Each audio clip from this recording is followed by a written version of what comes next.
ശിവോഹം ദേവീപാദം ശരണം ശരണം ശരണം. ഇന്ന് പറയാൻ പോകുന്നത്, ഈ ഒരു സമയം ദേവിയെ വിളിച്ചവരെല്ലാം, ഭദ്രകാളിയമ്മയെ വിളിച്ചവരെല്ലാം ഇന്ന് ലക്ഷപ്രഭുക്കളായിട്ടുണ്ട് എന്നുള്ളതാണ്. അത് ഏതൊരു സമയമാണ് എന്ന് ഞാൻ ഞങ്ങളോട് വ്യക്തമായിട്ട് പറയുന്നുണ്ട്. ആ സമയത്ത് എന്താണ് ചെയ്യേണ്ടത്, അത് ഏതൊരു സമയമാണ്, അപ്പോൾ ജപിക്കേണ്ട ഒരു ചെറിയ മന്ത്രമുണ്ട്, എല്ലാം പറഞ്ഞുതരാം. ഈ പറയുന്ന ഒരു പ്രത്യേക സമയത്ത് ഞാൻ വിശദമായിട്ട് പറയുന്നുണ്ട്. ദേവിയെ വിളിച്ചവരെല്ലാം ദേവി സാമ്പത്തികമായിട്ട് രക്ഷപ്പെടുത്തിയിട്ടുണ്ട്, ലക്ഷപ്രഭുക്കളായിട്ടുണ്ട്. അപ്പം ഞാനത് ആദ്യം ഒരു അനുഭവം പറയാം, എന്നിട്ട് ഞാൻ ഏത് ദിവസമാണ്, ഏത് സമയമാണ്, എന്താണ് ചെയ്യേണ്ടത്, ലളിതമായ കാര്യമേ ഞാൻ പറയത്തുള്ളൂ, അറിയാമല്ലോ. എന്നിട്ട് ഞാൻ പറയാം. അതായത് ഒരു 4-5 വർഷങ്ങൾക്ക് മുമ്പ്, കൃത്യമായിട്ട് പറഞ്ഞ ഒരു 4-4.5 വർഷങ്ങൾക്ക് മുമ്പ്, ഒരു വണ്ടിക്കൂലിക്ക് പോലും 10 രൂപ തികച്ചെടുക്കാനില്ലാത്ത ഒരു വ്യക്തി, അതായത് ശമ്പളം കിട്ടിക്കഴിഞ്ഞാൽ ദാരിദ്ര്യത്തോട് ദാരിദ്ര്യമാണ്, ഒന്നിനും പൈസ എടുക്കാനില്ല, എന്നാൽ ആവശ്യത്തിനുള്ള വിദ്യാഭ്യാസവും സാമാന്യ തരക്കേടില്ലാത്ത ജോലിയുമാണ്, പക്ഷെ ദാരിദ്ര്യത്തോട് ദാരിദ്ര്യം. അങ്ങനെയുള്ള ഒരു വ്യക്തി, ഞാനീ പറയുന്ന ഒരു ദിവസം ഞാൻ പറഞ്ഞുതരാം, ഞാനീ പറയുന്ന ഒരു സമയം ഭദ്രകാളി ക്ഷേത്രത്തിൽ പോയി വഴിപാടുകൾ ചെയ്ത് അമ്മയെ പ്രാർത്ഥിക്കാൻ തുടങ്ങി. അത് എങ്ങനെയുള്ള പ്രാർത്ഥനയാണെന്നൊക്കെ ഞാൻ പറഞ്ഞുതരാം. അപ്പോൾ ആ ദിവസം, ആ സമയത്ത്, ആഴ്ചയിൽ ഒരു ദിവസമാണ്, ദേവിയെ കണ്ട് തൊഴുത് പ്രാർത്ഥിക്കുമ്പോൾ ഏകദേശം ഒരു 12 ആഴ്ചകൾ കഴിഞ്ഞിട്ടും വലിയ മാറ്റമൊന്നും ഉണ്ടായില്ല. ഏകദേശം ഒരു 12 ആഴ്ചകൾ കഴിഞ്ഞിട്ടും പറയത്തക്ക മാറ്റങ്ങളൊന്നും ഉണ്ടായില്ല. എങ്കിലും ആ വ്യക്തി വിശ്വാസത്തോടു കൂടി അത് തുടർന്നു. അപ്പോൾ അവിടെ ഈ രാവിലെ ഇദ്ദേഹം പോയി ചെയ്ത ആ സമയത്തിൻ്റെ പ്രത്യേകതയൊന്നും ഇദ്ദേഹത്തിന് അറിയത്തില്ലായിരുന്നു. പക്ഷേ ജോലിക്ക് പോകേണ്ടത് കൊണ്ട് നേരത്തെ പോയി അങ്ങ് ചെയ്തു. അപ്പോൾ അദ്ദേഹം അറിയാതെ പോലും ആ ഒരു പ്രത്യേക സമയത്താണ് ദേവിയെ പോയി വിളിച്ചത്, ക്ഷേത്രത്തിൽ നിന്ന് പ്രാർത്ഥിച്ചത്.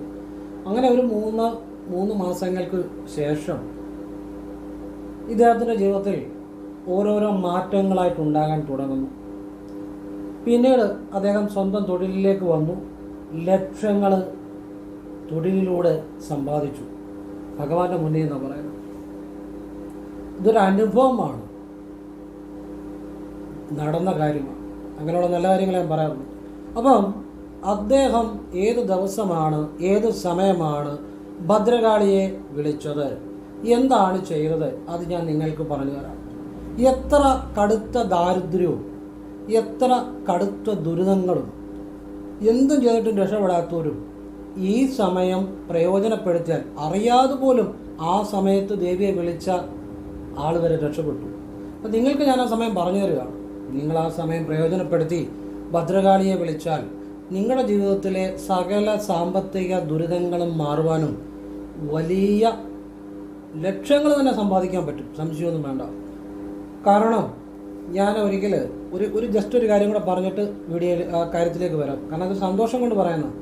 ഒരിക്കൽ ചങ്ങനാശ്ശേരി ബുക്ക് ഹൗസിൽ ഞാൻ വൈകുന്നപാട്, എനിക്കൊരു സ്വഭാവമുണ്ട്, ഇടയ്ക്ക് ചങ്ങനാശ്ശേരി വൈകുന്നപാട് ബുക്ക് ഹൗസ് വരെ പോകും. പോയി എന്തെങ്കിലും നല്ല പുസ്തകങ്ങളോ കാര്യങ്ങളോ ഒക്കെ ഉണ്ടെങ്കിൽ ഞാൻ വാങ്ങും. പിന്നെ അവിടുത്തെ ബുക്ക് ഹൗസിലെ ആ നിൽക്കുന്ന ആ ഒരു ആള് നമ്മുടെ ഒരു സുഹൃത്തുക്കളാണ്. അപ്പം ഞാൻ അവിടെ ചെന്ന് അവിടെ നിന്നിങ്ങനെ സംസാരിക്കുമ്പോൾ ഒരാൾ എന്നെ വന്ന് കണ്ടു, പരിചയപ്പെട്ടു. വീഡിയോ കാണുന്ന ആളാണ്. അപ്പോൾ അദ്ദേഹം പറഞ്ഞു, ഞാൻ വീഡിയോ കാണുന്നതാണ്, മാരണത്തുകാവിൽ പേരുന്ന NSS സ്കൂളിൻ്റെ പുറകിലുള്ള മാരണത്തുകാവിൽ ഞാൻ പറഞ്ഞ രീതിയിൽ അദ്ദേഹത്തും ഞാൻ പറഞ്ഞ ദിവസം തന്നെയാണ് വഴിപാട് ചെയ്ത് അദ്ദേഹം ഒരു സ്ഥാപനത്തിൽ ജോലി ചെയ്യുകയായിരുന്നു. അദ്ദേഹമല്ല, അദ്ദേഹത്തിൻ്റെ സുഹൃത്തിനാണ് അദ്ദേഹത്തെ പറഞ്ഞു കൊടുത്ത് സ്വന്തമായിട്ട് ബിസിനസ് തുടങ്ങാൻ പറ്റി, നല്ല രീതിയിൽ പോന്നു എന്നതിനോട് പറഞ്ഞു. അതെനിക്ക് വലിയ സന്തോഷമുണ്ടായി. അങ്ങനെ എത്രയോ ഇപ്പം പെട്ടെന്ന് നമുക്ക് 1-2 അനുഭവങ്ങൾ പറഞ്ഞിട്ട് എനിക്ക് കാര്യത്തിലേക്ക് വരണം. അതുകൊണ്ടാണ് എത്രയോ അനുഭവങ്ങൾ. അപ്പം നിങ്ങൾക്ക് ഇത് പ്രയോജനപ്പെടുത്താമെങ്കിൽ നിങ്ങളുടെ ജീവിതത്തിൽ എന്ന് വെച്ചാൽ ഇന്ന് ചെയ്ത് നാളെ ബലം ഉണ്ടാകുമെന്ന് വിചാരിച്ചൊന്നും ആരും ചെയ്യരുത്. ചിലപ്പോൾ ബലം ഉണ്ടാകാം. ഇത് ദേവി തീരുമാനിക്കുന്നത്, എപ്പോഴാണ് അനുഗ്രഹിക്കുന്നത്, ആവർത്തിക്കുക എന്നുള്ളത് നമ്മുടെ മുന്നിലുള്ളൂ. അത് ആവശ്യമുള്ളവർ ആവർത്തിക്കുക, അല്ലാത്തവർ ചെയ്യേണ്ട, അത്രയേ ഉള്ളൂ. ആവർത്തിച്ചവർക്കൊക്കെ ദേവി അവരുടെ ഭക്തിയിലും അവരുടെ വിശ്വാസത്തിലും പ്രസാദിച്ച് വലിയ അനുഗ്രഹങ്ങളെ എന്നേക്കുമായി ജീവിതത്തിൽ രക്ഷപ്പെടുത്തിയിട്ടുണ്ട്. അത് ഞാൻ പറഞ്ഞുതരാം. അപ്പോൾ ഭദ്രകാളിക്ക് പ്രാധാന്യമുള്ള ദിവസങ്ങൾ ഏതൊക്കെയാണ്? നമ്മൾ കേട്ടിട്ടുണ്ട്. വെള്ളിയാഴ്ച, ചൊവ്വാഴ്ച, അമാവാസി, പൗർണമി, ഈ ദിവസങ്ങൾ, ഭരണി, നാൾ വരുന്ന ദിവസം, ഈ ദിവസങ്ങൾ ദേവിക്ക് പ്രാധാന്യമുള്ളതാണെന്ന് നമ്മൾ കേട്ടിട്ടുണ്ട്. ഇതിൽ അമാവാസിയും വെള്ളിയാഴ്ചയും കുറച്ച് കൂടുതൽ പ്രാധാന്യമുള്ളതാണെന്ന് ഞാൻ പറയും. വീണ്ടും ഇതിലും കൂടുതൽ പ്രാധാന്യമുള്ള വെള്ളിയാഴ്ചയാണെന്ന് ഞാൻ പറയും. അനുഭവത്തിൽ എന്നാണ് പറയുന്നത്, വെള്ളിയാഴ്ച. അപ്പോൾ വെള്ളിയാഴ്ച ഭദ്രകാളി ക്ഷേത്രത്തിൽ, അടുത്തുള്ള ഭദ്രകാളി ക്ഷേത്രത്തിൽ പോയി ചെയ്യേണ്ട ഒരു കാര്യമുണ്ട്. എപ്പോൾ, ഏത് സമയത്ത് ചെയ്യണം, അതിലാണ് രഹസ്യമിരിക്കുന്നത്. വെള്ളിയാഴ്ച എന്ന് മനസ്സിലായല്ലോ. ഇനി എന്താണ് ചെയ്യേണ്ടത്, ഏത് സമയത്താണ് ചെയ്യേണ്ടത്, എങ്ങനെയാണ് ചെയ്യേണ്ടതെന്നുള്ളത് ഞാൻ പറഞ്ഞുതരും. വെള്ളിയാഴ്ച ഏത് സമയത്താണ് ഭദ്രകാളിയെ വിളിക്കേണ്ടത്? രക്ഷപ്പെട്ടവരുടെ അനുഭവത്തിൽ അതെ പറയുന്നത് കേട്ടോ. വെള്ളിയാഴ്ച 6-നും 6:30-ക്കും ഇടയ്ക്ക് രാവിലെ നിങ്ങൾ ഭദ്രകാളി ക്ഷേത്രത്തിൽ പോയി ഒന്ന് അമ്മയെ വിളിച്ചു നോക്കിക്കേ. കൃത്യം ഈ സമയത്ത് അമ്മയെ ക്ഷേത്രത്തിൽ പോയി പ്രാർത്ഥിച്ച് ഇനി എന്ത് വഴിപാട് ചെയ്തെന്ന് അദ്ദേഹം ചെയ്ത വഴിപാട് ഞാൻ പറഞ്ഞുതരാം. ഈ വഴിപാട് എന്ത് വഴിപാട് ചെയ്യണമെന്നുള്ളത് പറഞ്ഞുതരാം. ഈ സമയത്ത് നമ്മൾ അമ്മയെ 6-നും 6:30-ക്കും ഇടയ്ക്ക് ഭദ്രകാളി ക്ഷേത്രത്തിൽ അമ്മയെ പോയി പ്രാർത്ഥിച്ചാൽ ആ വ്യക്തിയെ അമ്മ രക്ഷപ്പെടുത്തിയിരിക്കും. അതായത് നിങ്ങളെ ഒരു ലക്ഷപ്രഭുക്കളാക്കും അമ്മ, സംശയം വേണ്ട കാര്യത്തിൽ. ഒരുപാട് ആളുകൾ രക്ഷപ്പെട്ടിട്ടുണ്ട്. ഇനിയും ഈ സമയം അറിയാതെ പോലും പോയി അമ്മയെ വിളിച്ച ഒരു രക്ഷപ്പെട്ട ആളുടെ അനുഭവം ഞാൻ പറഞ്ഞു. അദ്ദേഹത്തിന് അറിയത്തില്ലായിരുന്നു ഈ സമയത്തിന് പ്രാധാന്യം. പക്ഷേ നിങ്ങൾക്കിപ്പോൾ ഞാൻ പറഞ്ഞു തരിക, നിങ്ങളിപ്പോൾ അറിഞ്ഞല്ലോ, ഇനി നിങ്ങൾക്കത് നന്നായിട്ട് ചെയ്യാം. രാവിലെ 6-നും 6:30-ക്കും ഇടയ്ക്ക്. അപ്പം ചിലത് പറയും, സാറേ എനിക്ക് ആ സമയത്ത് അങ്ങോട്ട് പോകണം, ഇങ്ങോട്ട് പോകണം, എനിക്ക് ജോലിയുണ്ട് എന്നൊക്കെ പറയും.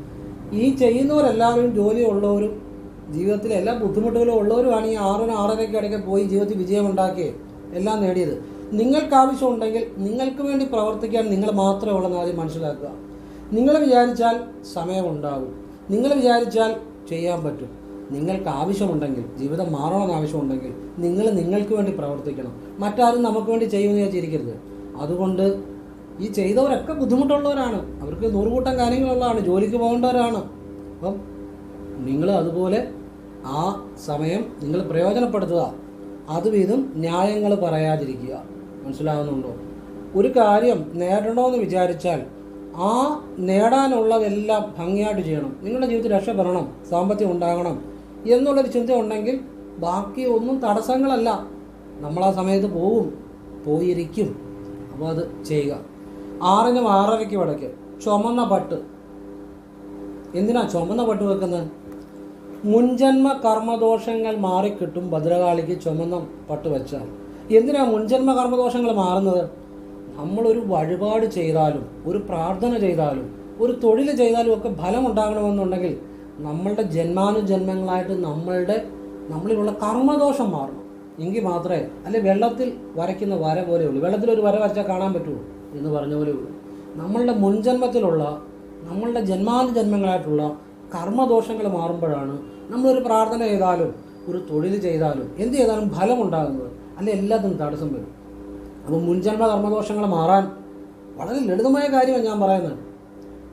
ചുമന്ന പട്ട് ഭദ്രകാളിക്ക്, ചുമന്ന പട്ടും ഇനി എന്താണ് വെക്കേണ്ടത്? കടുംപായസത്തിന് രസീത് എടുക്കണം. അതും കൂടെ ചുമന്ന പട്ടിൻ്റെ കൂടെ വെച്ച് ചെമ്പരത്തിമാല തന്നെ വേണം. കടുംപായസം നിങ്ങൾക്ക് സാമ്പത്തികമായ അനുഗ്രഹം ഉണ്ടാകാനാണ്. ചെമ്പരത്തിമാല ശത്രുദോഷങ്ങൾ, ഞാൻ ഉദ്ദേശിക്കുന്ന സമയദോഷങ്ങൾ മാറാൻ വേണ്ടി. അതിന് ചെമ്പരത്തിമാല കഴിഞ്ഞേ ഉള്ളൂ. ചെമ്പരത്തിമാല വെക്കുക. ഇനി ചെമ്പരത്തിമാല ചില മലബാറിലോട്ടൊക്കെ ചെന്നാൽ ചിലയിടത്ത് ഇല്ലെന്നാണ് പറയുന്നത്. ഇല്ലെന്നുണ്ടെങ്കിൽ നിങ്ങൾ ചുമന്ന പൂക്കൾ കൊണ്ട് അർച്ചന ചെയ്യാൻ തിരുമേനിയോട് പറഞ്ഞാൽ മതി കേട്ടോ. ചെമ്പരത്തിമാല കിട്ടുന്നവർ ചെമ്പരത്തിമാല തന്നെ വെക്കണം. ചുമന്ന പട്ടും കടുംപായസത്തിൻ്റെ രസീതും ചെമ്പരത്തിമാലയും ഒരു ഭാഗ്യസൂക്ത പുഷ്പാഞ്ജലിയുടെ രസീതും കൂടെ വെച്ച് അമ്മയ്ക്ക് നടയ്ക്ക് നേരെ നിന്ന് നിങ്ങളുടെ എന്ത് വേണോ അത് അമ്മയോട് പ്രാർത്ഥിക്കുക. സാമ്പത്തികമാണെങ്കിൽ അത് വ്യക്തമായിട്ട് പറയണം, മനസ്സിൽ പറഞ്ഞാൽ മതി. അല്ലെങ്കിൽ ഈ സംശയിച്ച് പറയരുത്. ഉറച്ച വിശ്വാസത്തോടെ, ഉറച്ച ഭക്തിയോടെ, മനഃശുദ്ധിയോടെ അമ്മയ്ക്ക് ജീവിതത്തിലെ എന്ത് മാറ്റങ്ങൾ വരുത്താനും ഭദ്രകാളിക്ക് സാധിക്കുമെന്ന് ആദ്യം നിങ്ങൾ മനസ്സിലാക്കണം. അപ്പോഴാണ് നിങ്ങൾക്ക് അമ്മയിലെ ഉറച്ച വിശ്വാസം ഉണ്ടാകത്തുള്ളൂ. അല്ലാതെ സംശയത്തോടെയോ അല്ലെങ്കിൽ ഒരു മനസ്സിന് ചഞ്ചലതയോടു കൂടി വെച്ചിട്ട് ഒരു കാര്യമില്ല, സമയം കളയാന്നുള്ളൂ. അമ്മയെ നിങ്ങൾ ഉറച്ച വിശ്വാസത്തോടെ, ഭക്തിയോടെ, മനഃശുദ്ധിയോടെ പ്രാർത്ഥിച്ച് നടക്കി വെക്കുക. ഇത്രയും വെച്ച് കഴിഞ്ഞ് പിന്നെ ഉടനെ അതേക്കുറിച്ച് ചിന്തിക്കരുത്. ശരിയായോ, ഫലം കിട്ടുമോ, ഇതൊന്നും ചിന്തിക്കരുത്. അങ്ങനെ ചിന്തിച്ചാൽ പോയി. വെക്കുമ്പം മനസ്സുകൊണ്ട് നന്നായിട്ട് കരഞ്ഞ് പ്രാർത്ഥിച്ച് വെക്കുക. വെച്ച് കഴിഞ്ഞ് പിന്നെ അതേക്കുറിച്ച് ചിന്തിക്കരുത്. അതിനുശേഷം കുളത്തിൽ മലര് കൊണ്ട് മീനോട്ട് നടത്തണം. ഇത് വെള്ളിയാഴ്ചകൾ നിങ്ങൾ ആവർത്തിക്കുക. ഇനിയിപ്പോൾ നമ്മളൊരു കുറേ വെള്ളിയാഴ്ച ചെയ്യുന്നു. ഇനിയും ഇത് കുറേ ചെയ്ത് കഴിയുമ്പോൾ അപ്പം പലരും ചിലപ്പം പലതും പറയും, ഇതിപ്പം വെള്ളിയാഴ്ചകൾ ചെയ്യുന്നു, എന്തിനല്ല വെള്ളിയാഴ്ചകൾ ചെയ്യുന്നത് എന്നൊക്കെ ചോദിക്കും. അപ്പോൾ ഒരു ഉത്തരം പറഞ്ഞാൽ മതി. നമ്മൾ ദേവിക്ക് മനസ്സോടെ സമർപ്പിക്കുന്നു. അത് എൻ്റെ ഇഷ്ടമാണ്, എൻ്റെ അമ്മയ്ക്ക് ഞാൻ സമർപ്പിക്കുന്നു, അത്രയേ ഉള്ളൂ. അത് സന്തോഷമാണ്. ഇനി അതല്ലെങ്കിൽ മാസത്തിൽ ഇപ്പം 4 വെള്ളിയാഴ്ച ഉണ്ടല്ലോ, അതിൽ ഒരു വെള്ളിയാഴ്ച ചുമന്ന വട്ട് വെച്ചാലും മതി, മാസത്തിലൊന്നും. ബാക്കി വെള്ളിയാഴ്ച ചുമന്ന വട്ട് വേണമെങ്കിൽ ഒഴിവാക്കാം. ഇല്ലെന്നുണ്ടെങ്കിൽ ഈ എല്ലാ വെള്ളിയാഴ്ചയും ചുമന്ന വട്ടോടെ വെക്കാം. അത് മുൻജന്മ പാപം മാറാൻ കുറച്ചുകൂടി നല്ലതാണ്. അപ്പോൾ നിങ്ങളുടെ സൗകര്യം പോലെ ചെയ്യുക. മാസത്തിൽ ഒരു വെള്ളിയാഴ്ച വേണമെങ്കിൽ ചുമന്ന വട്ട്, ഒരു വെള്ളിയാഴ്ച മാത്രമാക്കാം. അപ്പം കടുംപായസവും ചെമ്പരത്തിമാലയും ഭാഗ്യസുക്ത പുഷ്പാഞ്ജലി മീനൂട്ടും ചെയ്യണം. മാസത്തിൽ ഒരു വെള്ളിയാഴ്ച ചുമന്ന വട്ട് വെച്ചാലും മതി. ഇനി കടുത്ത ഒരു ദാരിദ്ര്യമൊക്കെ ഉള്ളവർ ചുമന്ന വട്ട് മാസത്തിലെ എല്ലാ വെള്ളിയാഴ്ചയും വെക്കുന്നത് നല്ലതായിരിക്കും. നിങ്ങളുടെ ആവശ്യം പോലെ ചെയ്യുക. ഞാനത് കാര്യകാരണ അടിസ്ഥാനത്തിൽ പറഞ്ഞതേ ഉള്ളൂ. പിന്നെ പലതും പറയും, അങ്ങനെ ചെയ്യുന്നത് എന്തിനാ, ഇങ്ങനെ ചെയ്യുന്നത് എന്താ, അതൊക്കെ എന്ന് വെച്ചാൽ ഓരോരുത്തരുടെ ഒന്നാമത്തെ കാര്യം എന്ന് വെച്ചാൽ ഒരു കാര്യവും വ്യക്തമായി അറിയാത്തതുകൊണ്ട് അങ്ങനെ പറയുന്നത്. ചിലർ പറയാറുണ്ട്, ഇവൻ നമ്മൾ ക്ഷേത്രത്തിൽ പോയി നാഗരാജാവിന് മുന്നിൽ ഒരു നെയ്വിളക്ക് തെളിയിക്കുമ്പം ചിലർ ചോദിക്കാറുണ്ട്, ഇതെന്തിനാണ് ഈ ക്ഷേത്രത്തിൽ ഇങ്ങനെ നെയ്വിളക്ക് തെളിയിക്കുന്നത്? കാരണം ഇവർക്ക് അറിയത്തില്ല. അത് തെളിയിച്ചവരെല്ലാം രക്ഷപ്പെട്ടിട്ടുണ്ട്, കടബാധ്യതകൾ മാറിയിട്ടുണ്ട്. ഈ അറിയാൻ വയ്യാത്തവരാണ് ഇതെന്തിനാന്ന് ചോദിക്കുന്നത്. ശരിക്കും അവരുടെ അറിവില്ലായ്മയോട് ചോദിക്കുന്നതാണ്. അപ്പം നമ്മൾ ചിലരോട് പറഞ്ഞാൽ മനസ്സിലാവും, ചിലരോട് നമ്മൾ പറഞ്ഞാൽ മനസ്സിലാകത്തില്ല. അതുകൊണ്ട് ഇത്രയും പറഞ്ഞാൽ മതി. എനിക്കിഷ്ടമുള്ളത് ദേവിക്ക് നൽകുന്നു, അത്രയേ ഉള്ളൂ. നിങ്ങൾക്ക് ഇഷ്ടമുള്ളത് ചെയ്യുക, വേറെ കാര്യങ്ങളൊന്നുമില്ല. നമ്മൾക്ക് ചിലരെ പറഞ്ഞ് മനസ്സിലാക്കാൻ പറ്റും, ചിലരെ പറഞ്ഞാൽ മനസ്സിലാകത്തില്ല. അത് ചില ജന്മങ്ങൾ അങ്ങനെയാണ്. നമ്മളങ്ങ് അത് വിടുക. നമ്മൾ ആ മനസ്സുകൊണ്ട് അങ്ങ് ക്ഷമിക്കുക. നമ്മൾ നല്ല രീതിയിൽ തന്നെ അവരോട് അഭിപ്രായം പറയുക. കാരണം ഈ നല്ല കാര്യങ്ങൾ പലർക്കും അറിയത്തില്ല എന്നുള്ളതാണ്. ചില കാര്യങ്ങൾ ചില രീതിയിൽ ചെയ്താലേ ഫലം ഉണ്ടാകത്തുള്ളൂ. അതാണ് അതിൻ്റെ രഹസ്യം. അപ്പം ഇത് നിങ്ങൾ വെള്ളിയാഴ്ചകൾ 6-നും 6:30-ക്കും ഇടയ്ക്ക് രാവിലെ ഭദ്രകാളി ക്ഷേത്രത്തിൽ പോയി ചെയ്യുക. അപ്പം ദേവിക്ക് ചുമന്ന പട്ടും കടുംപായസവും ചെമ്പരത്തിമാലയും ഭാഗ്യസൂക്ത പുഷ്പാഞ്ജലിയും ഇത് സമർപ്പിച്ച് കഴിഞ്ഞ് ശേഷം മലര് കൊണ്ട് മീനൂട്ട് നടത്തിയാൽ മതി. കുളമുള്ള ക്ഷേത്രം തിരഞ്ഞെടുക്കണം. മീനൂട്ട് നടത്തണം കേട്ടോ, അതിനകത്ത് കാര്യമുണ്ട്. ഇത് ഈ അനുഭവമുള്ള വ്യക്തി മീനൂട്ടും ചെയ്തിരുന്നത്, അതുകൊണ്ടാണ് ഈ പറയുന്നത്. ഇന്നും മീനൂട്ട് ചെയ്യുന്നുണ്ട്, എത്രയോ വർഷങ്ങൾ കഴിഞ്ഞിട്ടും. അപ്പോൾ അത് അനുഭവം ഉള്ളതുകൊണ്ടാണ് അങ്ങനെ ചെയ്യാൻ പറയുന്നത്. ഇനിയിപ്പോൾ നിങ്ങൾക്ക് അങ്ങനെ ചെയ്യാൻ പറ്റത്തില്ലെങ്കിൽ, അല്ല ചിലയിടത്ത് അതിനുള്ള അവസരമില്ലെങ്കിൽ ചെയ്യണ്ട. പക്ഷേ ഇത് അനുഭവത്തിൻ്റെ അടിസ്ഥാനത്തിലാണ് ഇങ്ങനെ ചെയ്യണമെന്ന് പറയുന്നത്. അങ്ങനെ ചെയ്താൽ ആ ഫലം ഉണ്ടാവും, അങ്ങനെ ചെയ്തില്ല ആ ഫലം ഉണ്ടാകത്തില്ല. അതാണ് അതിൻ്റെ സത്യം. അല്ല ഇതിനകത്തൊരു ഓപ്ഷനൊന്നുമില്ല. മനസ്സിലായില്ലേ? ഇത് കൃത്യമായി ആ ചെയ്ത രീതിയും അനുഭവം ഉണ്ടായ രീതിയുമാണ് പറയുന്നത്.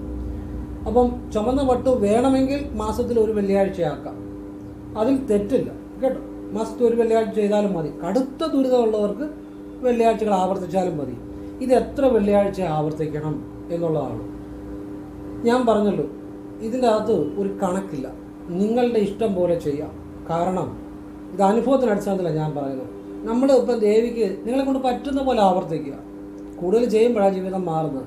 ഞാനീ പറഞ്ഞ വ്യക്തി അടുപ്പിച്ച് 3 മാസം 4 മാസം കഴിഞ്ഞപ്പോഴാണ് തന്നെയാണ് ജീവിതത്തിൽ ചെറിയൊരു മാറ്റങ്ങൾ ഉണ്ടായി തുടങ്ങിയത്. പിന്നെ ജീവിതത്തിൽ വലിയ വലിയ മാറ്റങ്ങൾ ഉണ്ടായി. അതുകൊണ്ട് നിങ്ങൾ ഒരു കണക്കിടാൻ പോകാതിരിക്കുക. ഞാൻ ആർക്കും കണക്കിട്ട് കൊടുക്കാറില്ല. ഇന്ന ദേവിക്ക് 7 വെള്ളിയാഴ്ച ഞാൻ കണക്കിടാറില്ല.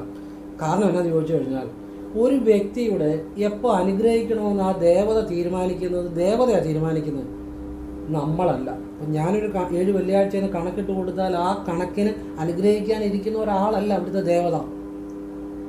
അത് നിങ്ങളുടെ പ്രാർത്ഥനകൾ അല്ല നിങ്ങളുടെ സമർപ്പണങ്ങൾ നിങ്ങളെക്കൊണ്ട് സാധിക്കുന്ന പോലെ ആവർത്തിക്കുക എന്നുള്ളതേ ഉള്ളൂ. ആ ദേവതയാണ് അല്ലെ ഭദ്രകാളി അമ്മയാണ് തീരുമാനിക്കുന്നത് നിങ്ങളെ എപ്പോൾ അനുഗ്രഹിക്കണമെന്നുള്ളത്. അത് ചിലപ്പോൾ ഒരു വെള്ളിയാഴ്ച ചെയ്യുമ്പോൾ അനുഗ്രഹിക്കും, ചിലപ്പോൾ ഒരു 12 വെള്ളിയാഴ്ച കഴിഞ്ഞായിരിക്കും, ചിലപ്പോൾ ഒരു 5 മാസം കഴിഞ്ഞായിരിക്കും. പക്ഷെ ആ ദേവതയാണ് തീരുമാനിക്കുന്നത്. പക്ഷെ അനുഗ്രഹിച്ചാൽ അനുഗ്രഹിച്ചതാണ്. അപ്പം നമ്മുടെ മുന്നിൽ ആവർത്തിക്കുക എന്നുള്ളത് ഒരു കാര്യമേ ഉള്ളൂ. അപ്പോൾ അത് നമ്മൾ ഭംഗിയായിട്ട് ചെയ്യുക. ഫലം നിശ്ചയമായി ഉണ്ടാകും. കാരണം ഭദ്രകാളി ആശ്രിതരെ രക്ഷിച്ചിരിക്കും. ആശ്രിതരെയും അശരണരെയും ഭദ്രകാളി രക്ഷിച്ചിരിക്കും. ഒരു സംശയം വേണ്ട. ഭദ്രകാളി സത്യമുള്ള ദേവതയാണ്. ഭദ്രകാളിക്ക് നടത്താൻ പറ്റാത്തതായി യാതൊന്നുമില്ല. ഋഷികളും മഹർഷിമാരും യോഗിമാരും സിദ്ധന്മാരും എല്ലാം ഭദ്രകാളിയെയാണ് ആദ്യം സിദ്ധി വരുത്തുന്നത്. അറിയത്തില്ലെങ്കിൽ അറിഞ്ഞോളുക. ഭദ്രകാളിയാണ് ആദ്യം സിദ്ധി വരുത്തുന്നത്. ഭദ്രകാളിയുടെ അനുഗ്രഹമില്ലാതെ ഒരു ചുവട് ആത്മീയ ലോകത്തിൽ വെക്കാൻ സാധിക്കത്തില്ല. ഏതു കാര്യത്തിൽ സിദ്ധി വരണമെങ്കിൽ അമ്മയുടെ അനുഗ്രഹം വേണം. അമ്മ പരാശക്തിയാണ്, പരബ്രഹ്മമാണ്. അമ്മയില്ലാതെ യാതൊരു വിദ്യയുമില്ല, അമ്മയില്ലാതെ യാതൊരു അറിവുമില്ല. ശരിക്കും പരമമായ ജ്ഞാനം എന്ന് വെച്ചാൽ ഭദ്രകാളിയാണ്. ജ്ഞാനശക്തി, ഇച്ഛാശക്തി, ക്രിയാശക്തി എല്ലാം ഭദ്രകാളിയാണ്. ദിവ്യ മാതാവാണ് ഭദ്രകാളി. ഇങ്ങനെ ഭദ്രകാളി അറിയുക. എത്ര വലിയ ജ്ഞാനികളും സിദ്ധന്മാരും എല്ലാം ഭദ്രകാളിയുടെ അനുഗ്രഹം ഉള്ളവർ തന്നെയാണെന്ന് നിങ്ങൾ അറിയുക. അറിയത്തില്ലേ? അറിയണം. അതുകൊണ്ടാണ് പറഞ്ഞത്. പക്ഷെ അറിയാവുന്നവരുണ്ടായിരിക്കും. അറിയാൻ വയ്യാത്തവർക്ക് അത് അറിയണം. അറിയത്തില്ല എന്ന് പറയുന്നതുകൊണ്ട് കാര്യമില്ല. നമ്മൾ അറിയേണ്ട കാര്യങ്ങൾ അറിയണം. അങ്ങനെ ഭദ്രകാളിയെ നിങ്ങൾ അറിയണം. അതുകൊണ്ടാണ് പറഞ്ഞത്. അപ്പം ഭദ്രകാളിക്ക് ഏതൊരു കാര്യങ്ങളെ മാറ്റിമറിക്കാൻ പറ്റും. നിങ്ങളുടെ ഏത് ദുരിതങ്ങളെ മാറ്റിമറിക്കാൻ പറ്റും. നിങ്ങൾ അമ്മയിൽ വിശ്വസിക്കണം. അല്ലാതെ മറ്റ് ആവശ്യമില്ലാത്ത ഒരു തെറ്റായ കാര്യങ്ങളുടെ പുറകെയോ തെറ്റായ അറിവുകളുടെ പുറകെയോ പോകരുത്. നിങ്ങൾ അമ്മയിൽ സത്യസന്ധമായി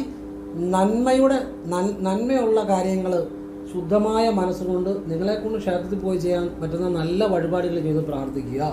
മനസ്സിലാകുന്നുണ്ടോ? നല്ല വഴിയെ പോകുക. ക്ഷേത്രത്തിൽ പോയി ചെയ്യാവുന്ന നല്ല കാര്യങ്ങളെ ഞാൻ പറയുന്നുള്ളൂ. അമ്മയെ ദിവ്യമാതാവാണ് എപ്പോഴും അറിയുക.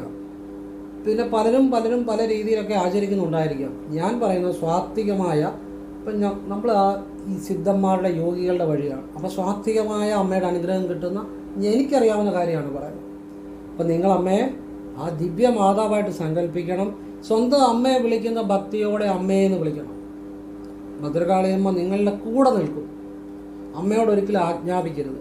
ആജ്ഞാപിച്ചവരെല്ലാം അതിൻ്റെ അനുഭവിച്ചിട്ടുണ്ട്. എത്ര വലിയ മാന്ത്രികനാണേലും അമ്മയോട് ആജ്ഞാപിക്കാൻ തുടങ്ങിയവനെല്ലാം അതിൻ്റെ അനുഭവിച്ചിട്ടുണ്ട്. പിന്നെ അമ്മ അവരെ പഴയ പോലെ അനുഗ്രഹിക്കത്തില്ല. അങ്ങനെ അമ്മയ്ക്കൊരു കാര്യമുണ്ട്. അപ്പോൾ സിദ്ധന്മാരും യോഗികളും പുണ്യാത്മാക്കളും ഒക്കെ അമ്മയെ അപേക്ഷിക്കുന്നവൾ എപ്പോഴും ദിവ്യ മാതാവായിട്ട് അമ്മയെ കണ്ട് അമ്മയോട് എപ്പോഴും സ്വന്തം അമ്മയോടുള്ള ഭക്തി, സ്നേഹം, ആദരവ് കൂടി അപേക്ഷിക്കുകയുള്ള പാടുള്ളൂ. അങ്ങനെയുള്ളവൻ്റെ കൂടെ എന്നും ഭദ്രകാളി അമ്മ കാണും. അമ്മയുടെ ഏറ്റവും മഹത്തായ അനുഗ്രഹങ്ങൾ ഉണ്ടാകും. മനസ്സിലാക്കുക. ഇനിയും ഇത് നിങ്ങളെ കൊണ്ട് പറ്റുന്ന പോലെ ആവർത്തിക്കുക. മനസ്സിലായല്ലോ? നിങ്ങളുടെ എല്ലാവിധ ദുരിതങ്ങളും മാറിക്കിട്ടുവാനും എന്ന് വെച്ചാൽ ഇന്ന് ചെയ്ത് നാളെ ബലം കിട്ടുമെന്നൊന്നും വിചാരിക്കരുത്. ചിലർക്ക് കിട്ടാം, ചിലർക്ക് ചിലപ്പോൾ ആവർത്തിക്കേണ്ടി വരും. നിങ്ങൾക്ക് ആവശ്യമുണ്ടെങ്കിൽ വിശ്വാസത്തോടെ, അമ്മയിൽ ഉറച്ച വിശ്വാസത്തോടെ ആവർത്തിച്ചവരൊക്കെ രക്ഷപ്പെട്ടിട്ടുണ്ട്. അവരെല്ലാം നല്ല രീതിയിൽ സമ്പന്നരായിട്ടുണ്ട്. അനുഭവത്തിൽ നിന്നാണ് ഈ പറയുന്നത്. അപ്പം സ്വന്തമായിട്ട് തൊഴിൽ തുടങ്ങാനോ അല്ലെങ്കിൽ സ്വന്തമായിട്ട് ഒരു രക്ഷപ്പെടാനോ ഏതേത് വിധേന അമ്മ രക്ഷപ്പെടുത്തുമെന്നുള്ളതാണ്. ഇനിയും അമ്മയെക്കുറിച്ച് അറിയുമ്പോൾ നിങ്ങൾ അറിയേണ്ട ചില കാര്യങ്ങളുണ്ട്. അമ്മയുടെ കയ്യിൽ ഒരു വെട്ടിയ തല നമുക്ക് ചിത്രത്തിൽ കാണാം. അത് എന്തിൻ്റെ പ്രതീകമാണെന്നറിയോ? നമ്മളുടെ അഹങ്കാരം, അമ്മയെ വിളിക്കുന്നവരുടെ അഹങ്കാരം ഇല്ലാതാകുന്നു. അല്ലെങ്കിൽ അമ്മയെ വിളിക്കുന്നവർ അഹങ്കാരമില്ലാത്ത മനസ്സോടുകൂടി വിളിക്കണം എന്നുള്ളൊരു സൂചനയാണ്. മാത്രമല്ല അജ്ഞത, നമ്മുടെ ഉള്ളിലെ അജ്ഞത മാറും അമ്മയെ വിളിക്കുമ്പോൾ. മാത്രമല്ല മിഥ്യാധാരണ, തെറ്റായ ധാരണകൾ ഭദ്രകാളിയെ വിളിക്കുമ്പോൾ മാറും. ഈ മിഥ്യാധാരണകളാണ് ഏറ്റവും വലിയ അബദ്ധം. തെറ്റായ അറിവുകളും തെറ്റായ ധാരണകളും. ധാരണ എന്ന് വെച്ചാൽ ധരിക്കുന്ന, മനസ്സിലാക്കിയെടുക്കുന്നത്. അത് ദേവിയെക്കാട്ടും വലിയ ആളാണെന്നും പറഞ്ഞ് നമ്മളോട് ഒരുത്തമെന്ന് പറഞ്ഞാൽ നമ്മൾ ചിലപ്പോൾ അവൻ്റെ പുറകെ പോകും. ഒരിക്കലുമല്ല. ദേവിയെ ആണെല്ലാം. അതാണ് പറഞ്ഞത്, മിഥ്യാധാരണകളുടെ പുറകെ പോകരുത്. ദേവിയാണ് അൾട്ടിമേറ്റ്. അപ്പോൾ സത്യമുള്ള കാര്യങ്ങളുടെ പുറകെ പോകാവുള്ളൂ. മനസ്സിലാകുന്നുണ്ടോ? തെറ്റായ വഴി പോയവരെല്ലാം അനുഭവിച്ചിട്ടുണ്ട്. സത്യമുള്ള വഴി പോയവരെല്ലാം നേടിയിട്ടുമുണ്ട്. അപ്പോൾ മിഥ്യാധാരണകളുടെ പുറകെ പോകരുത്. തെറ്റും ശരി എപ്പോഴും മനസ്സിലാക്കണം. സത്യമുള്ള നല്ല കാര്യങ്ങളുടെ പുറകെ ഫോളോ ചെയ്യാവുള്ളൂ. ഈ ലോകം ഉണ്ടായപ്പോൾ തൊട്ട് നല്ലതുകൊണ്ട് ചീത്തയുണ്ട്, ഇന്നോ നാളെയോ അല്ല. നമ്മൾ നല്ല കാര്യങ്ങളെ മാത്രം എടുക്കുക. ഇപ്പോൾ ഒരു ദേവതയെ, ഏത് ദേവതയായിക്കോട്ടെ, ദേവതയോ ദേവനെയോ ശരിയായിട്ട് വിളിക്കുന്നവർക്ക് അവരുടെ മനസ്സ് ശുദ്ധമാകും. നല്ലതായിട്ട് വിളിച്ചാൽ അവർക്ക് പിന്നെ ക്രൂരമായ മനസ്സോ ഒന്നും ആയിരിക്കത്തില്ല. മനസ്സ് തന്നെ മാറും നല്ലതായിട്ട് വിളിച്ചാൽ. ഇല്ലെങ്കിലോ മനസ്സ് മാറുന്നില്ലല്ലോ, എൻ്റെ അർത്ഥമല്ല നല്ലതായിട്ടല്ല വിളിക്കുന്നുള്ള. അവർ വേറെ പല കാര്യങ്ങളിലും പുറകെ നടക്കുക. ഒരു ദേവതയെ ശുദ്ധ മനസ്സോടെ വിളിച്ചാൽ ആ വ്യക്തിയുടെ മനസ്സ് മാറും, സംശയമൊന്നും വേണ്ട. മാറിയിട്ടില്ലെങ്കിൽ ശരിയായിട്ടല്ല വിളിക്കുന്നത് തന്നെയാണ് അതിൻ്റെ അത് അർത്ഥം. അവർ വേറെ പല കാര്യങ്ങൾ, ആവശ്യമില്ലാത്ത പല കാര്യങ്ങളിലും പുറകെ പോകുന്നുണ്ട് എന്നുള്ളത് തന്നെയാണ്. ശുദ്ധ മനസ്സോടെ വിളിച്ചവരുടെ എല്ലാം മനസ്സും മാറിയിട്ടുണ്ട്, ജീവിതവും മാറിയിട്ടുണ്ട്. ദേവതകളെല്ലാം നന്മയുടെ പ്രതീകമാണ്, നന്മയാണ്. ഞാൻ പറഞ്ഞല്ലോ, ഈ യോഗീശ്വരന്മാരും ഋഷിമാരും ശൈവസിദ്ധന്മാരും ഒക്കെ ഭദ്രകാളിയെ സിദ്ധി വരുത്തിയിട്ടാണ് ഒരടി മുന്നോട്ട് വെക്കാൻ പറ്റത്തുള്ളൂ. ഭദ്രകാളിയുടെ അനുഗ്രഹം ഇല്ലാതെ ആത്മീയതയിൽ ഒരു ചുവട് വെക്കാൻ പറ്റത്തില്ല. ഞാൻ ക്രിയാകുണ്ടലി പ്രാണായാമം ഗുരുവിൻ സ്വീകരിച്ചാണ്, ശിവവിദ്യ എന്നാണ്, ധാരാളം ആത്മീയവിദ്യകൾ ചെയ്യുന്ന ആളാണ്. ആത്മീയമായിട്ട് നിങ്ങൾ കേട്ട് കേൾവിയില്ലാത്ത രഹസ്യവിദ്യകൾ വരെ ചെയ്യുന്ന ആളാണ്. ഞാൻ പലപ്പോഴും വീഡിയോ പറഞ്ഞിട്ടുണ്ട് പല വിദ്യകളും. ശിവവിദ്യകളായിക്കോട്ടെ, ഭദ്രകാളി വിദ്യ ആയിക്കോട്ടെ, മുരുകവിദ്യ ആയിക്കോട്ടെ, ശരനൂൽ രഹസ്യമായിക്കോട്ടെ, അങ്ങനെയുള്ള പല അനുഭവങ്ങളും എനിക്ക് ഉണ്ടായിട്ടുമുണ്ട്. അതുകൊണ്ടാണ് ഈ പറയുന്നത്. ഇതെല്ലാം അമ്മയെ നമ്മൾ സ്വന്തം അമ്മയെപ്പോലെ ദിവ്യമാതാവേയും തന്നെ വിളിക്കണം. അമ്മ ദിവ്യമാതാവ് തന്നെയാണ്. അങ്ങനെ വിളിക്കുമ്പോഴാണ് ജീവിതം മാറുന്നത്. നിങ്ങൾ അമ്മയെ അറിയുന്നത്, നിങ്ങളുടെ ജീവിതത്തിൽ അനുഭവങ്ങൾ ഉണ്ടാകുന്നത് അപ്പോഴാണ്. ദുഷ്ടശക്തികളിൽ നിന്നും മോചനം ഉണ്ടാകും. നിങ്ങൾക്കെതിരെ ആരെന്തൊക്കെ തടസ്സങ്ങൾ ഉണ്ടാക്കിയാലും നിങ്ങളെ ആർക്കും ഒന്നും ചെയ്യാൻ പറ്റത്തില്ല. അമ്മയെ വിശ്വസിച്ചാൽ. ചിലരെന്നെ അടുക്കും, അമ്മയെ പോയി വിളിക്കുകയും ചെയ്യും. അതിനെക്കാട്ടും കൂടുതൽ വേറെ ചില ആളുകളുടെ പുറകെ പോവുകയും ചെയ്യും. അപ്പോൾ ആരെയാണ് കൂടുതൽ വിശ്വസിക്കുന്നത്? വേറെ ചില ആളുകൾ. അപ്പം അതുപോലുള്ള അനുഭവങ്ങൾ വരും, രക്ഷപ്പെടത്തില്ല. അമ്മയെ കൂടുതൽ വിശ്വസിച്ചാൽ രക്ഷപ്പെടും. ഇതാ ചിലർക്ക് വരുന്ന കുഴപ്പം. അമ്മയെ പേരിന് പോയി വിളിക്കും, പിന്നെ വേറെ പല ആവശ്യമില്ലാത്ത കാര്യങ്ങളുടെയും തെറ്റായ അറിവുകളുടെയും തെറ്റായ ചില ആളുകളുടെയും പുറകെ നടന്ന് ജീവിതം കളയും.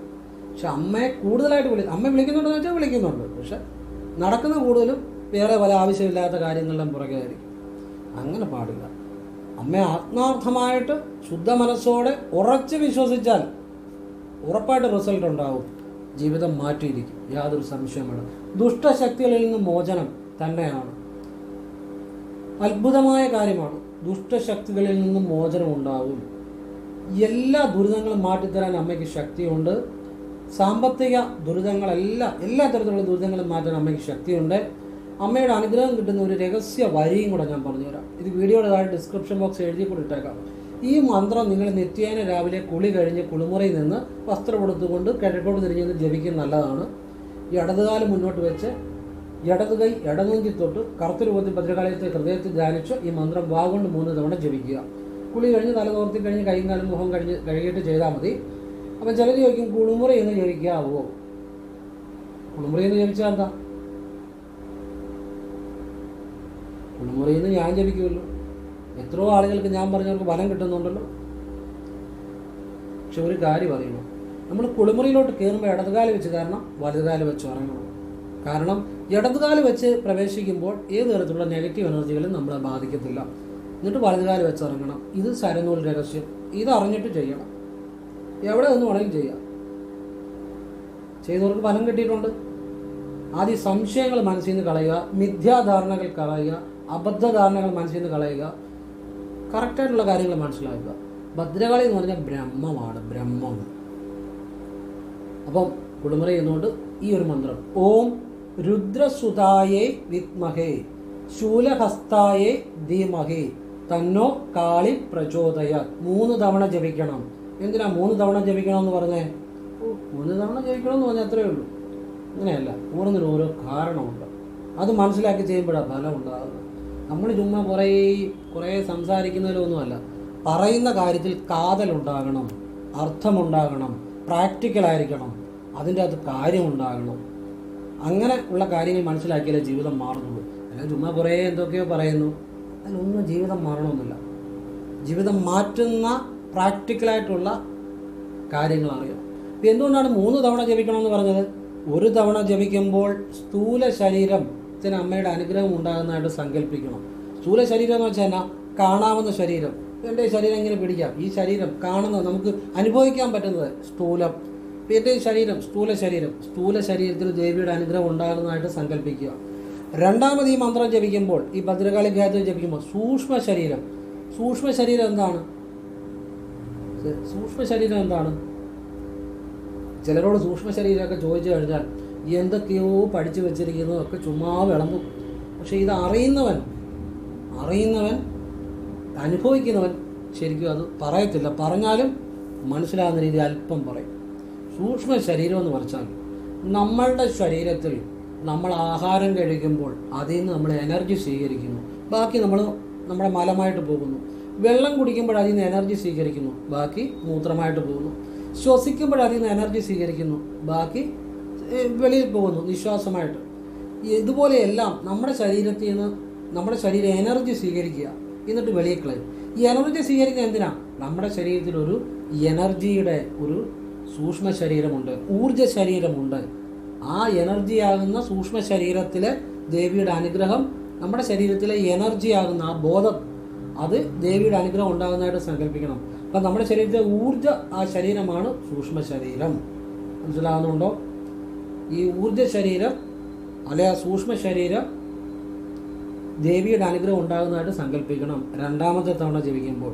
മൂന്നാമത്തെ തവണ ഈ മന്ത്രം ജപിക്കുമ്പോൾ എന്താ സങ്കല്പിക്കേണ്ടത്?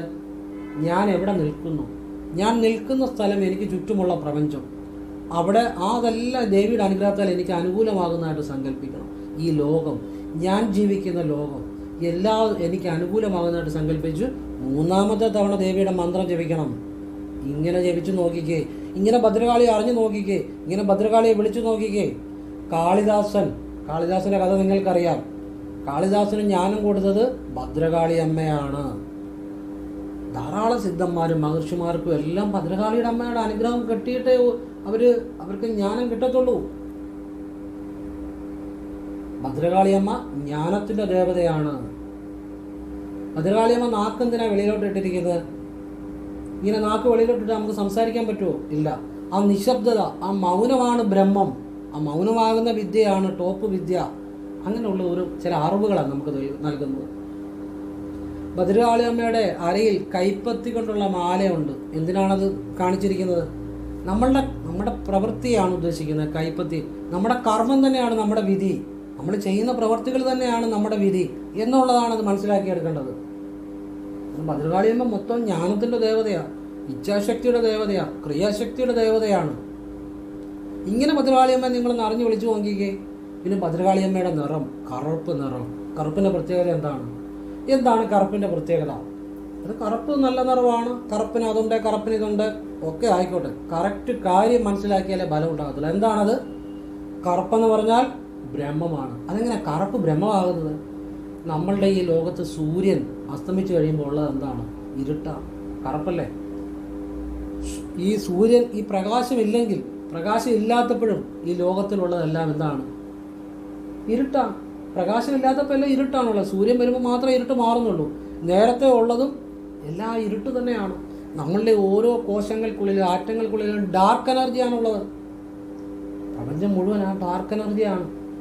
അപ്പോൾ ആ ബ്രഹ്മമാണ് ആ കറുപ്പ് അല്ലെങ്കിൽ ഇരുട്ട് എന്നുള്ളത് ബ്രഹ്മമാണ്. അതുകൊണ്ടാണ് ഭദ്രകാളിയെ കറുത്ത രൂപത്തിൽ ഹൃദയത്തിൽ ധ്യാനിക്കണമെന്ന് ഞാൻ പറഞ്ഞതിൻ്റെ രഹസ്യം. ഭദ്രകാളിയെയും ശിവനെയും കറുത്ത രൂപത്തിൽ ധ്യാനിച്ചാൽ അവനെല്ലാ അനുഗ്രഹങ്ങളും കിട്ടും. മനസ്സിലാകുന്നുണ്ടോ? അതിനപ്പുറത്തൊരു വിദ്യയില്ല, അതിനപ്പുറത്തെ അറിവില്ല, അതിനപ്പുറത്തൊരു ജ്ഞാനമില്ല. അപ്പോൾ ഇങ്ങനെ നിങ്ങൾ ഭദ്രകാളിയെ മനസ്സിലാക്കി ഒന്ന് വിളിച്ചു നോക്കിയേ. നിങ്ങളുടെ ജീവിതത്തിൽ അമ്മയുടെ അനുഭവം ഉണ്ടാകും. നിങ്ങൾ ഉദ്ദേശിക്കുന്ന കാര്യം നടന്നു കിട്ടും. എല്ലാ കാര്യങ്ങളിലും വിജയമുണ്ടാകും. അറിയേണ്ടതുപോലെ അറിയണം, എങ്കിലേ ജീവിതം മാറത്തുള്ളൂ. അല്ലാതെ കുറേ അറിവ് നേടുന്നതിലോ കുറേ കാര്യങ്ങൾ അറിയുന്നതിലോ ചെയ്യുന്നതിലോ അല്ല. അറിയേണ്ട കാര്യം അറിയേണ്ട പോലെ മനസ്സിലാക്കി അത് ചെയ്യേണ്ട പോലെ ചെയ്യുമ്പോഴേ ജീവിതത്തിൽ മാറ്റം വരത്തുള്ളൂ. അപ്പോഴേ ജീവിതം ചലിക്കാൻ തുടങ്ങത്തുള്ളൂ. ശരിയായ രീതിയിൽ, മനസ്സിലായില്ലേ? ശരിയായ ദിശയിൽ ചലിക്കാൻ തുടങ്ങത്തുള്ളൂ. അപ്പോൾ ഇങ്ങനെ നിങ്ങൾ ഭദ്രകാളിയമ്മയെ മനസ്സിലാക്കുക. ഇങ്ങനെ നിങ്ങൾ ഭദ്രകാളിയമ്മയെ വിളിക്കുക. ഇനിയും നിങ്ങൾക്ക് ഞാനൊരു രഹസ്യം പറഞ്ഞുതരാം. നിങ്ങൾ ഭദ്രകാളി ക്ഷേത്രത്തിൽ നിങ്ങൾക്ക് ഭയങ്കരമായ സമയദോഷമുണ്ടെങ്കിൽ ഈ പറയുന്ന ഒരു കാര്യം, നിങ്ങൾക്ക് ഭദ്രകാളി ക്ഷേത്രത്തിൽ നിങ്ങൾ ചെയ്ത് നോക്കുക.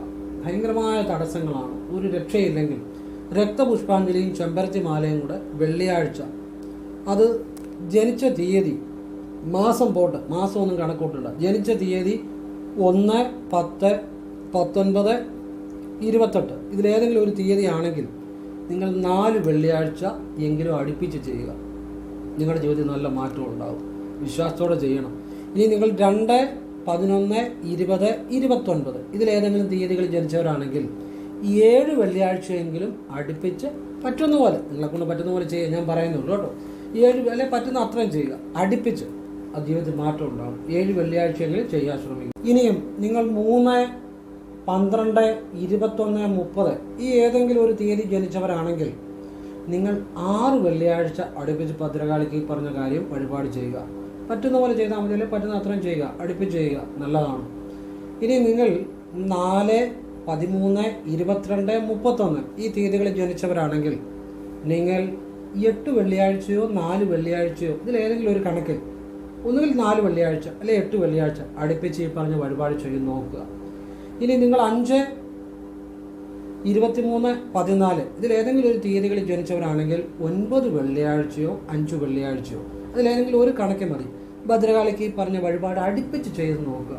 അടുപ്പിച്ചെന്ന് പറഞ്ഞാൽ നിങ്ങളെ കൊണ്ട് പറ്റുന്ന, ചിലർക്ക് ചിലപ്പോൾ അത്രയും ചെയ്യാൻ പറ്റില്ലെങ്കിലും പറ്റുന്ന അത്രയും ചെയ്യുക. അത്രയും കണക്ക് ചെയ്താൽ നല്ലതാണ് കേട്ടോ. ഇനിയും 6,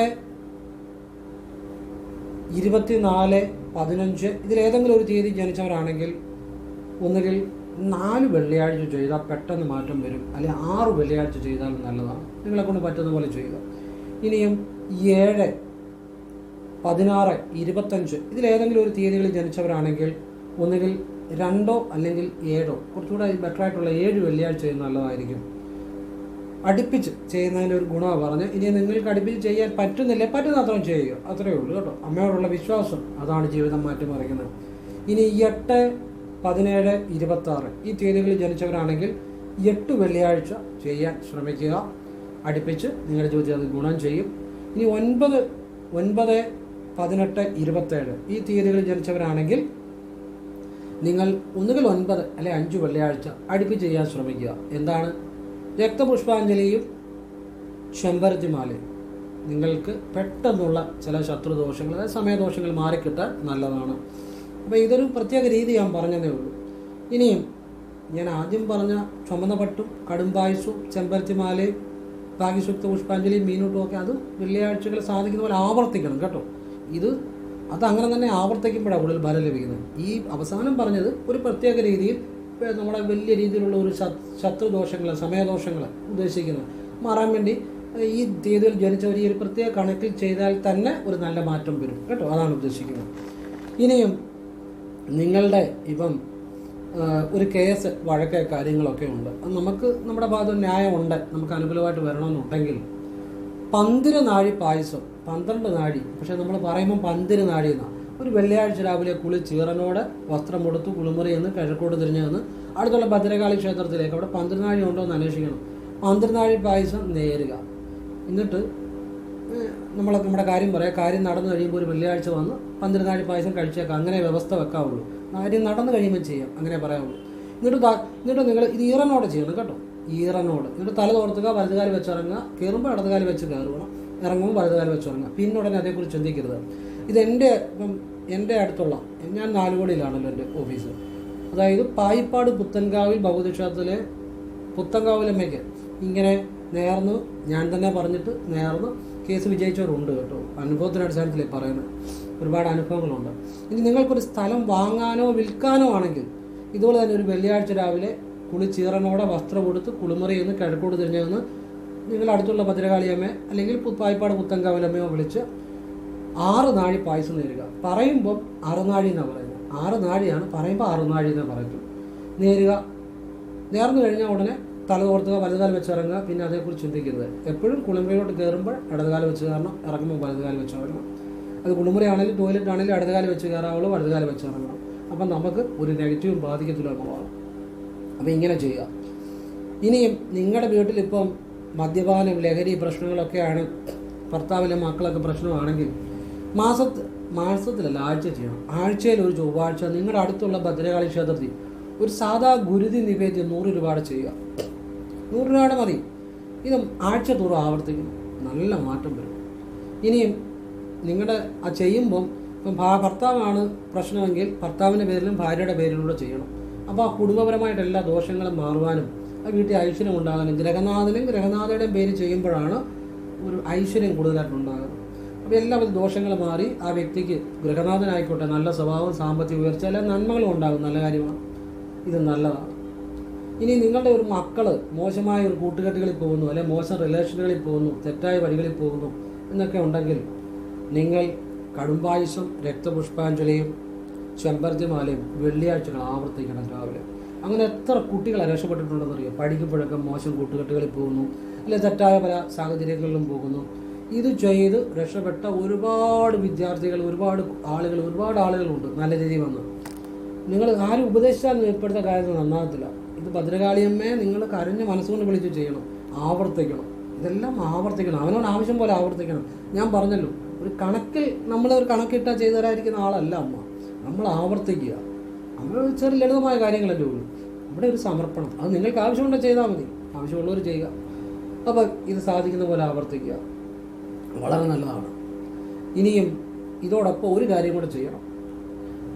മാസത്തിലൊരു ശനിയാഴ്ച ശിവന് കരികഭിഷേകം, ജലധാര, മൃത്യുഞ്ജയാർച്ചന, പാൽപ്പായസം, ഒരു കൂടി ഭസ്മം അതും കൂടെ വെക്കണം രാവിലെ കേട്ടോ, ശിവക്ഷേത്രത്തിലൂടെ. ഏതാ തെറ്റായ കൂട്ടുകെട്ടുകളിൽ, തെറ്റായ സ്വഭാവങ്ങളിൽ പല കാര്യങ്ങളിലും പോകുന്നവരെ മാറാൻ ഭദ്രകാളിക്ക് പറഞ്ഞ ഈ കാര്യം, ശിവന് പറഞ്ഞ ഈ കാര്യവും ആവർത്തിക്കണം സാധിക്കുന്ന പോലെ. അപ്പോൾ ഇത് ചെയ്തു കഴിഞ്ഞാലും ചിലപ്പം മദ്യപിച്ചെന്നിരിക്കാം. എന്നിട്ട് പെട്ടെന്നൊന്നും മാറണമെന്നില്ല. നിങ്ങൾ വിശ്വാസത്തോടെ ആവർത്തിച്ചാൽ പൂർണ്ണമായും മദ്യപാനം മാറിയവരും സ്വഭാവം നന്നായവരും രക്ഷപ്പെട്ടവരും ഒക്കെ ഉണ്ട്. മനസ്സിലായില്ലേ? ഇനി നിങ്ങൾ വിചാരിക്കുക ഇതൊന്നും മാറാൻ പോകുന്നതെന്ന് വിചാരിച്ചാൽ അതും സത്യമാണ്. നമ്മുടെ വിശ്വാസം എന്താണോ അത് സത്യമാണ്. നമ്മളിപ്പം രക്ഷപ്പെടത്തില്ല എന്ന് ഉറച്ച് വിശ്വസിക്കുന്നെങ്കിൽ രക്ഷപ്പെടത്തില്ല, ആർക്കും ഒന്നും ചെയ്യാൻ പറ്റത്തില്ല. രക്ഷപ്പെടുമെന്ന് ഉറച്ച് വിശ്വസിക്കുന്നെങ്കിൽ രക്ഷപ്പെടും. രണ്ടും നമ്മുടെ ഭാഗത്തുമുണ്ട്. താൻ പാതി ഈശ്വരൻ പാതി എന്നാണ് നമ്മുടെ വിശ്വാസം. ഇപ്പം ഒരു തവണ ചെയ്തുകൊണ്ടൊന്നും മാറ്റം ഉണ്ടാകണമെന്നില്ല, ആവർത്തിക്കുമ്പോഴാണ് മാറ്റം ഉണ്ടാകുന്നത് വിശ്വാസത്തോടെ. ഭദ്രകാളിയെ ശിവനെ ഒക്കെ വിശ്വസിക്കണം. അങ്ങനെയുള്ളവർക്കെല്ലാം ജീവിതത്തിൻ്റെ ഗുണം ഉണ്ടായിട്ടുണ്ട്. അപ്പോൾ ഇതെല്ലാം എല്ലാവർക്കും പ്രയോജനം ഉണ്ടാകുന്ന കാര്യങ്ങളാണ്. ഇനിയും അപ്പം ഞാൻ കൺസൾട്ടിങ് വാട്സപ്പ് വഴി മാത്രമേ ഉള്ളൂ, നേരിട്ടില്ല. സംഖ്യാജ്യോതിഷ, ഹസ്തരേഖ, ഗ്രഹനില ഇതൊക്കെ വിഷയങ്ങളും ചെയ്യുന്നത്. നിങ്ങൾ ചെയ്യാൻ താല്പര്യമുള്ളൊരു വാട്സപ്പിൽ ഇടുക. ഫ്രീ ആകുമ്പോൾ ഞാൻ റിപ്ലൈ തരും. എല്ലാവർക്കും റിപ്ലൈ തരാൻ പറ്റത്തില്ല, പറ്റുന്നവർക്ക് റിപ്ലൈ തരും. കാരണം ഒരുപാട് മെസ്സേജുകൾ വരുന്നതാണ്. എങ്ങനെ ചെയ്യുന്ന രീതി പറയും. ഞാൻ ക്ഷേത്രത്തിലേക്കുള്ള നല്ല കാര്യങ്ങളെ പറയാറുള്ളൂ. അത് കേട്ടിട്ട് ഒരു തവണ ചെയ്തുകൊണ്ടൊന്നും ഫലം കിട്ടണമെന്നില്ല. ചിലപ്പോൾ ആവർത്തിക്കേണ്ടി വരും. നിങ്ങൾ അവിടെ വിശ്വാസത്തോടെ ചെയ്യേണ്ടി വരും. അതോടൊപ്പം നിങ്ങൾ പ്രയത്നിക്കുക കൂടി ചെയ്യേണ്ടി വരും. താൻ പാതി ഈശ്വരൻ പാതി എന്നാണ്. നമ്മുടെ പ്രയത്നം കൂടെ ആവശ്യമുണ്ട്. പ്രവർത്തിക്കേണ്ടത് എപ്പോഴും നമ്മളാണ്. ഈശ്വരാധീനം ഉണ്ടാകുമ്പോൾ അവസരം പ്രയോജനപ്പെടുത്തണം. അങ്ങനെ ചെയ്യാൻ താല്പര്യമുള്ളൂ ചെയ്യുക, അല്ലാത്തൊരു ചെയ്യേണ്ടതെന്ന് പറയത്തുള്ളൂ. ഫോൺ വിളിച്ചാൽ കിട്ടത്തില്ല, നേരിട്ട് വന്നാലും നോക്കാൻ പറ്റത്തില്ല. കാരണം ഞാൻ എപ്പോഴും തിരക്കിൽ തന്നെയാണ്. അതുകൊണ്ടാണ്. പിന്നെ നിങ്ങൾക്ക് എന്തെങ്കിലും ഒരു അത്യാവശ്യ കാര്യമുണ്ടെങ്കിൽ വളരെ ലളിതമായി ചെറിയ ഒരു വോയിസ് മെസ്സേജായിട്ട് ഇട്ടാൽ, വലിയ കഥയായിട്ട് ഇട്ടാൽ എനിക്ക് നോക്കാൻ സമയമില്ല. ഈ ഇന്നലത്തെ ഈ വാട്സപ്പിലെ മെസ്സേജ് പോലും ഇതുവരെ നോക്കിയിട്ടില്ല. ഇന്ന് നോക്കാൻ എനിക്ക് സമയം കിട്ടിയിട്ടില്ല. അപ്പോൾ അതുകൊണ്ട് വളരെ ചുരുക്കി ഒരു വോയിസ് ആയിട്ട് ഇട്ടാൽ ഒരു കാര്യം ചോദിക്കാവൂ. എൻ്റെ ശ്രദ്ധയിൽപ്പെട്ടാൽ, എനിക്കറിയാവുന്ന നല്ല കാര്യമാണെങ്കിൽ ഞാൻ തീർച്ചയായിട്ടും പറഞ്ഞു തരാം. പറഞ്ഞു തരുന്നതല്ല ഒരേ ആത്മാർത്ഥതയോട് കൂടിയേ പറഞ്ഞു തരത്തുള്ളൂ. മനസ്സിലായില്ല? ആർക്കെന്ത് പറഞ്ഞു തന്നാലും ആ ഒരേ ആത്മാർത്ഥത നോക്കിയിട്ട് പറയുന്നതും ഇപ്പം ജസ്റ്റ് പറഞ്ഞു തരുന്ന എല്ലാം ഒരേ ആത്മാർത്ഥതയോട് കൂടിയാണ് പറഞ്ഞു തരുന്നത്. അതിന് നിങ്ങൾ ഫീസോ കാര്യങ്ങളോ ഇടരുത്. ഫീസ് ഇട്ടാൽ ഞാൻ തിരിച്ചിടും. കാരണം നമുക്കൊരു സന്തോഷം അതിനുവേണ്ടി പറഞ്ഞത്. വിശദമായിട്ട് വിശകലനം ചെയ്യുന്നവർക്ക് മാത്രം ഞാനൊരു ചെറിയ തുക പറയും. അത് താല്പര്യമുണ്ടെങ്കിൽ ചെയ്യും. അല്ലാതെ ഓരോരുത്തർ ഇങ്ങനെ അത്യാവശ്യ കാര്യം ചോദിക്കുന്നതിന് ഞാൻ ഒരുപാട് ആളുകൾക്ക് പറഞ്ഞു കൊടുക്കുന്നുണ്ട്. അതിനൊന്നും ഫീസ് ഇടരുത്. ഇടുന്നവരുണ്ട്, പക്ഷേ അത് ഞാൻ തിരിച്ചിടും. അങ്ങനെ ഇടരുത്. ഞാൻ വീണ്ടും പറയുന്നു, പറഞ്ഞിട്ട് വിടുന്നവരുണ്ട്. അതുകൊണ്ട് ഞാൻ ആവർത്തിച്ചു. ചിലർക്ക് ഞാൻ തിരിച്ചിട്ട് കൊടുത്തിട്ടുമുണ്ട്. അപ്പം അത് ചെയ്യരുത്. സന്തോഷം, നമുക്കൊരു സന്തോഷം, നിങ്ങൾക്ക് ജീവിതത്തിൽ മാറ്റം ഉണ്ടാകുമ്പോൾ അതിനുവേണ്ടിയാണ് അത് പറഞ്ഞു തരുന്നത്. അപ്പോൾ അത്യാവശ്യമുള്ളൊരു കാര്യം അങ്ങനെ ചോദിക്കാം കേട്ടോ. ഇപ്പോൾ എല്ലാവരെയും ശ്രദ്ധയിൽ പെടണമെന്നില്ല. പെട്ടാൽ തീർച്ചയായിട്ടും എനിക്കറിയാവുന്ന എല്ലാവരും പറഞ്ഞുതരാം. അപ്പോൾ എല്ലാവരും ഈശ്വരൻ അനുഗ്രഹിക്കട്ടെ. ഓം കൃഷ്ണായ നമഃ. ശിവോഹം ശിവശിവ.